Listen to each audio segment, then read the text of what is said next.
గత ప్రభుత్వంలో ఏమీ జరగలేదా మీకు భూ సమస్యలు? 100% జరగలేదండి. ఎక్కడా కూడా తన బొమ్మ వేసుకొని తన రాళ్ళు వేయించుకున్నాడు తప్పితే కూడా సమస్యలు అంటే ఏం జరగలేదు. వీళ్ళు 100% ప్లాప్ అవడం వల్లే ఈ రోజు నారా లోకేష్ బాబు గారి నియోజకవర్గంలో ఇలాంటి కార్యక్రమాలు పెట్టి ప్రతి ఒక్కరి దగ్గరికి చేరువవడం జరిగింది. ఆయన ఈ సమస్యలన్నిటికీ కూడా ఇంత తొందరగా పరిష్కారం చూపిస్తారని ప్రజలు ఆ రోజు నమ్మకంతో ఓటేశారు. అది నిజం చేసి చూపించాడు ఈ రోజు. జగన్మోహన్ రెడ్డి మొన్న మాట్లాడుతూ రైతులు చాలా సమస్యలతో బాధపడుతున్నారు, అందుకే వాళ్ళ కోసం ఈ నెల 11వ తారీఖున ధర్నా చేయబోతున్నాను రైతులతో కలిసి. అంటే రైతులకు చాలా సమస్యలు ఉన్నాయని మరి వాళ్ళు చెప్తున్నారు, మీరేమంటారు?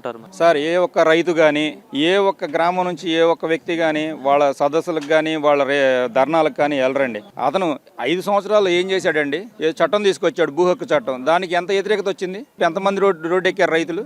మేము ధర్నాలు చేస్తాము. ఎవరికండి అన్యాయం జరిగింది? అన్యాయం జరిగితే వెళ్ళి ఆఫీసర్ల దగ్గర అడగరా? ఇవాళ ఇంతమంది వచ్చారు ఇక్కడ, ప్రతి ఒక్కళ్ళు కలెక్టర్ గారు, ఎంఆర్ఓ గారు, తదితర అధికారులు అందరూ వచ్చారు. వాళ్ళ దృష్టికి అందరూ వచ్చారుగా.